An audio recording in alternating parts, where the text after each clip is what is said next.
CK मराठीमध्ये आपलं स्वागत आहे। CK मराठी।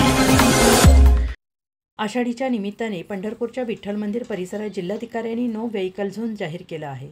जिल्हाधिकाऱ्यांच्या आदेशानुसार पंढरपूर शहरातील चौफळा ते विठ्ठल मंदिर आणि विठ्ठल मंदिर ते महाद्वार या परिसरात दुचाकी आणि चारचाकी वाहनांना प्रतिबंध करण्यात आला आहे। मुख्यमंत्र्यांच्या ताफ्याशिवाय इतर सर्व वाहने प्रतिबंधित असतील।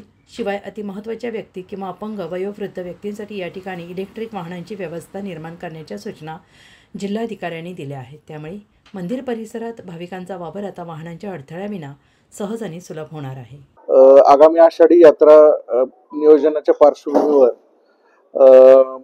चौफा ते मंदिर परिसर आणि त्याच्या पुढे महाद्वार चौकापर्यंत दुचाकी असेल चारचाकी असेल या वाहनांमुळे जी गर्दी होते आणि पायी चालणाऱ्या भाविकांची गैरसोय होते, या पार्श्वभूमीवर आता इथून पुढे गर्दी वाढत जाणार हे संभाव्य त्याची अडचण लक्षात घेता माननीय जिल्हाधिकारी तथा अध्यक्ष आपत्ती व्यवस्थापन प्राधिकरण यांनी प्रतिबंधात्मक आदेश निर्गमित केलेले आहेत।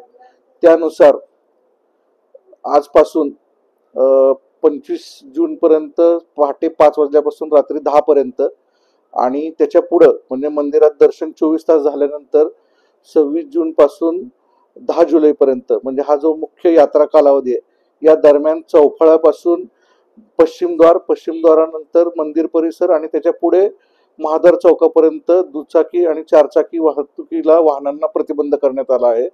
की अशा वाहनांची ने-आण करणं तसेच ती पार्क करणं याबद्दलही प्रतिबंध करण्यात आलेला आहे।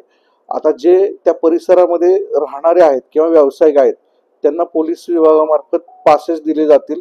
मंदिरमध्ये काम करणाऱ्या कर्मचाऱ्यांच्या वाहनांना पासेस दिले जातील आणि त्यांनी फक्त आपल्या कर्तव्यावर किंवा आपलं जे खाजगी काम आहे त्याच्यासाठीच त्या पासचा उपयोग करायचा आहे। इतर वेळेस अतिमहत्त्वाचे व्यक्ती असतील किंवा राजशिष्टाचार प्राप्त व्यक्ती असतील, दिव्यांग व्यक्ती असतील त्यांना मंदिर प्रशासनाने चौफळ्यापासून त्यांच्या चारचाकी वाहनामधून त्यांना मंदिराच्या प्रवेशद्वारापर्यंत घेऊन जाण्याची व्यवस्था करायची आहे। मात्र जे त्यांची स्वतःची वाहनं आहेत ती आपण छत्रपती शिवाजी महाराज चौकाच्या जवळ जी नगर परिषदेची पार्किंगची ठिकाणं आहेत त्या ठिकाणीच पार्क करण्यासाठी व्यवस्था करणार आहोत। ही आपण एक प्रकारे नागरिकांना भाविकांना दर्शनासाठी येणाऱ्या सर्वांना सोय व्हावी, त्यांचं दर्शन सुसह्य व्हावं यासाठी हे प्रतिबंधात्मक आदेश लागू केलेले आहेत। सर्वांशी चर्चेतून त्यातून काही त्रुटी असतील तर मार्ग काढले जातील, परंतु याची अंमलबजावणी जर केली तर आपण सर्वांना ते फायद्याचं आहे। त्यामुळे मी या निमित्तानं सर्वांना आवाहन करतो की या प्रतिबंधात्मक आदेशाचं नो व्हेकल झोनचं आपण काटेकोरपणानं पालन करावं।